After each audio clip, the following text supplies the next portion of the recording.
Good morning, everybody. It's Carpo. Welcome to my reality. Once again, I'm here to make a video in the morning. It's about 11 o'clock a.m. here in Portland, and I woke up this morning and I was feeling very inspired to do a little bit of reading and a little bit of research.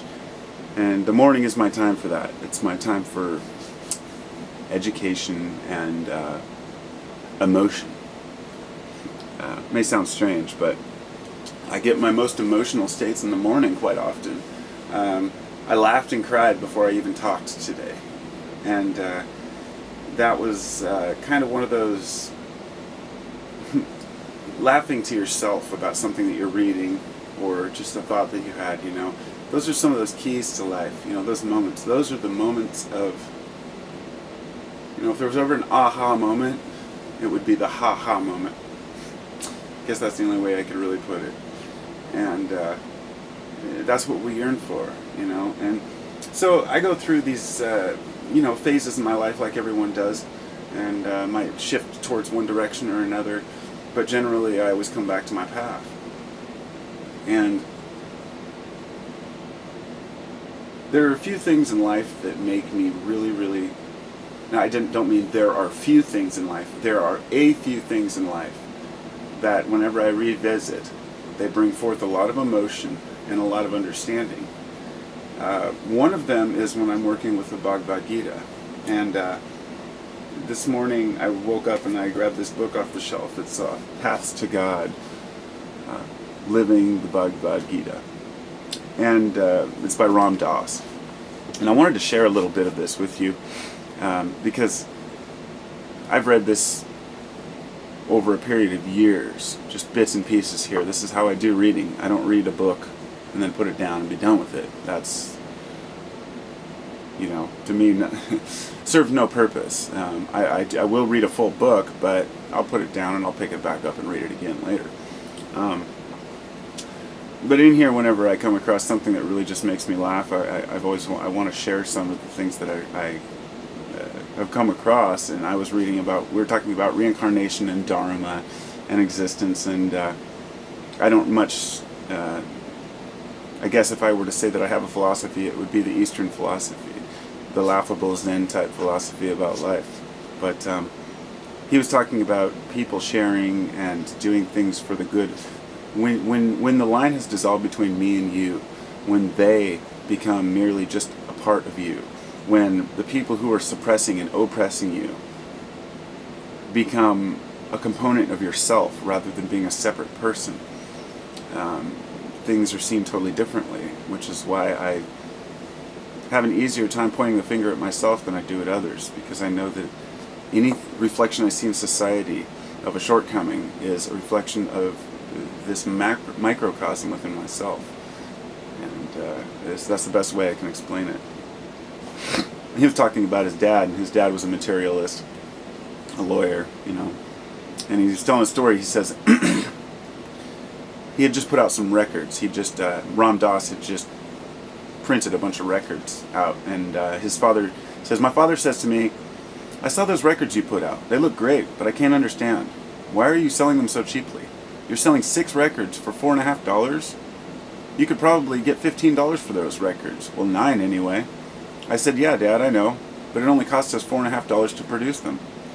He asked, "How many have you sold?" I said, "About 10,000. He said, "Would those same people have paid $9 for them?" I said, "Yeah, probably they would have paid 9. "You could have charged 9, he said, "and you only charged $4.50. What are you, against capitalism or something?" I tried to think of how I could explain it to him.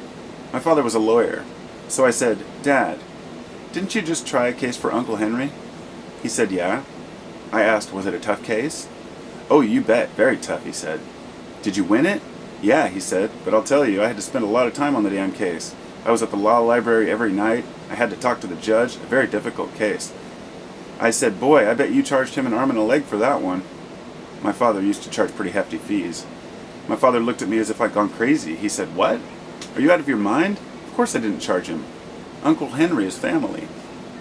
I said, "Well, Dad, that's my predicament. If you show me anybody who isn't Uncle Henry, I'll happily rip him off." And that's how I feel. about my friends and neighbors. That if I'm stealing or wronging someone or trying to profit from someone, I'm doing it to myself. I am not I do not practice any religion, and I definitely don't take the Bhagavad Gita, for example, to be the Bible, or it's a Bible. It's a path. It's one book of teachings among many, and it's a good one. This is another little part I wanted to read about perceptions and what society is telling us is the right thing to do. And this one kind of hit me. It's short, but he says, after I took psilocybin for the first time at Timothy Leary's house one wintry night, I walked a few blocks to my parents' home, where I was spending the night. It was 4 o'clock in the morning. There had been a tremendous blizzard, and I decided to shovel the snow from my parents' walk. I felt healthy and alive, and there was all this snow, so I'd shovel the walk. I started shoveling away, and suddenly my parents' faces appeared at the upstairs window. They flung open the window and they said, "Come in here, you silly idiot. Nobody shovels snow in the middle of the night." Now right there was the voice of authority saying, "This is the rule. You do it this way." I had always listened to that voice. Up until then, I had been a really good little boy all my life. That's how I got to be a professor at Harvard. After all, by always listening to what they said about things like when you should shovel the snow. But now inside my heart, I felt this way. You know what? It's okay to shovel snow anytime. Isn't that far out? Buoyed up by the drug, yanked out from my cultural, adaptive, other-directed, rice-manized way, I was connected to the inner place that was saying, "Right on, baby. Shovel snow." So I looked at my parents and I smiled and I waved and I went back to shoveling the snow. And that was the beginning of the melodrama of my life for the next few years, as I watched myself slowly moving further and further away from societies and culture's rites and rituals. And then I'll skip over to this part right here. The way a culture socializes its children, and we're all products of the process, is by teaching them to rely primarily on judgments from the outside themselves. To socialize a child, you need to instill in him only 3 basic principles: to accept his information from the outside, to look outside for his rewards, and to ignore his inner voice if it conflicts with what comes from outside authority.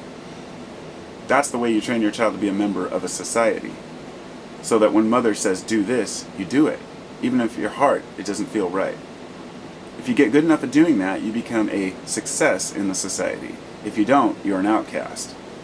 When we say trust your intuition, when we start to encourage that, we're reversing the process. As we awaken, we begin to act from the inside out rather than the outside in. And that's the transformation we're really looking for. It leads to behavior that is based not on enlightened self-interest, but on the workings of an awakened heart.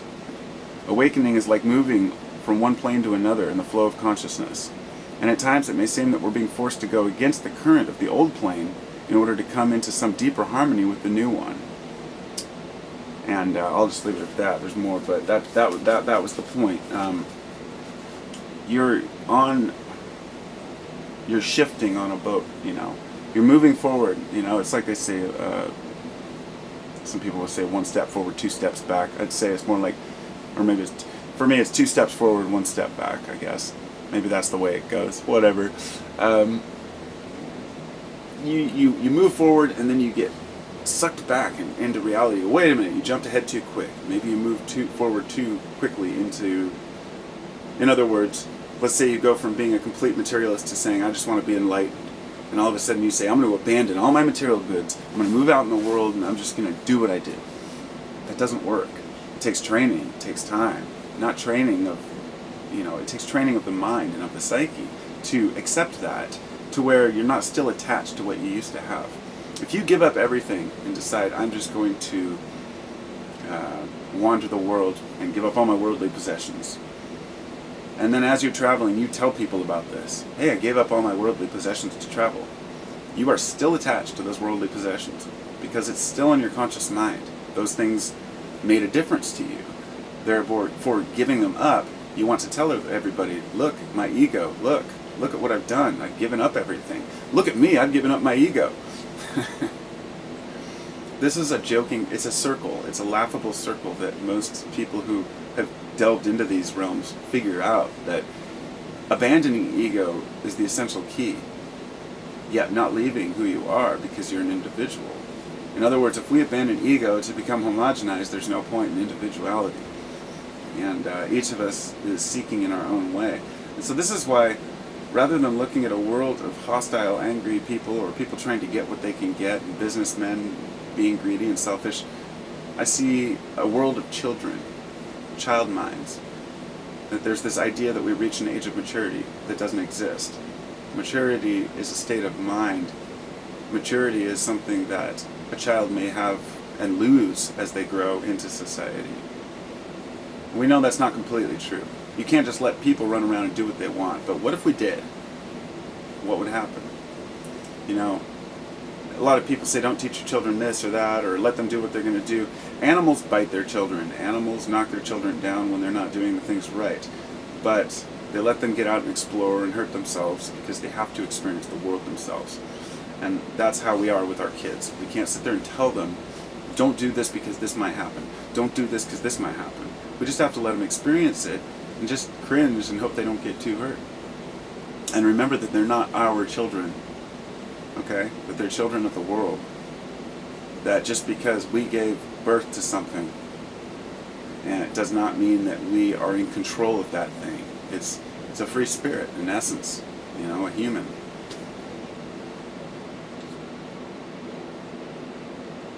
Whenever I delve into these types of subjects, I become very, my heart is with it. I feel that connection to that laughable awareness of just being, just existing, and trying to live in each moment, and just let the world take me where it takes me. But I, like the rest of society, have been programmed. In order to deny the program, you have to accept that you've been programmed. And in order to deny the program, you have to have the faculties and academics to understand what's going on, which means that you have to have been part of the system, which means that none of us can opt out. It's like when a machine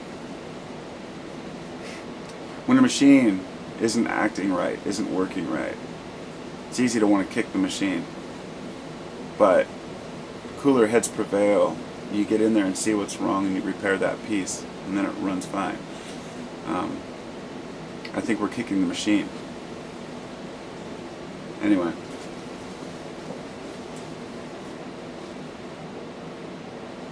Take care.